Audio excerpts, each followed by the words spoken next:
Iyi ni episode yacu ya 211.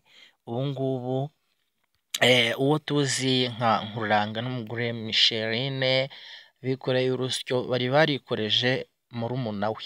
Muri rusange filime yacu ikomeje kuba yabiyobera ridasanzwe ariko inasobanuka, kuko ubu saa tuvugana Hunter ari kwishimana n'abagize umuryango we, ndetse na nyirabukwe ubwe ndetse na muramukazi we babasha kuba basesekara hariya mu mujyi rwose, kugira ngo babashe kuba bareba umukwe wabo uko amerewe, kabone n'ubwo badasobanukiwe neza ahantu umwana wabo ashobora kuba aherereye. Isabella rero we arimo aremera icyaha maramaje, ndetse arimo aracyemera atagononwa, kubera ko aba tuzi nka Nkuranga na Michelle bashobora kuba baramuteye igikomere kidasanzwe kikaba cyamugira igikoko. Muri rusange tuzi inzira mbi Micheline n'umugabo we bari bafashe ko zitari nziza zo kuba bahemukira murumuna wabo, ariko muri rusange saa izi ngizi tuvugana ni bimwe bavuga wirukankana cyane imbwa ukayimara ubwoba.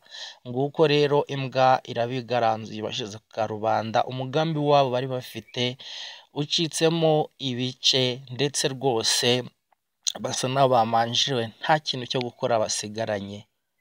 Aho tuzi nka Jeanne nawe atanze amakuru y'uko Vumiliya atigeze agaruka mu rugo kuba yareba umwana n'isegonda n'iri na rimwe, ndetse ahaye Hunter amakuru yose. Hunter arumiwe, ariko kabone n'ubwo ibyo byose biri kuba nta gikuyeho ibyishimo afite nyuma y'imyaka 30 yari amaze kwandikirwa.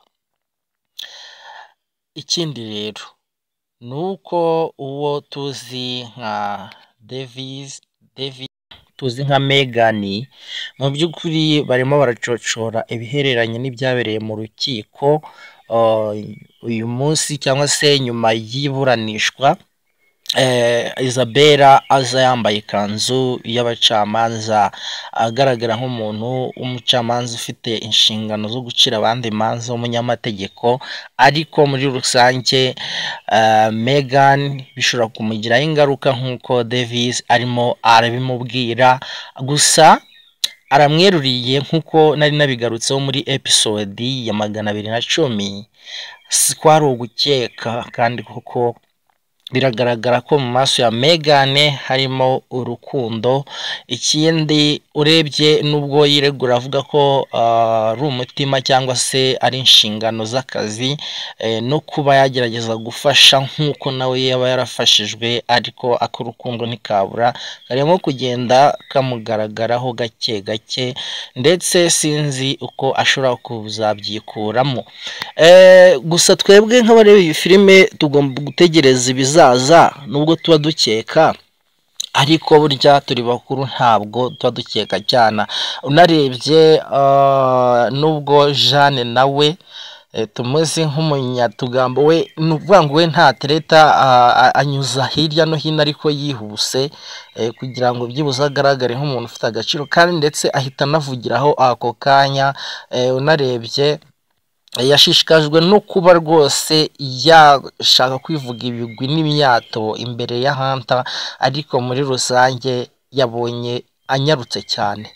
Ariko nanone nubwo ibyo byose byabayeho, ntibikuyeho ko isaha n'isaha ashobora kuba yamwerurira akamubwira ati ninjye, nyamara yanabitangiye, ninjye wita ku mwana, ninjye yari afite amezi none umwana yarakuze, ubu ninjye nyina. Muri rusange urabona ko byibuze Hunter ameze nk'imari igurwa, cyangwa se nk'imari iri ku isoko hagati y'abantu bose bari bamutegereje.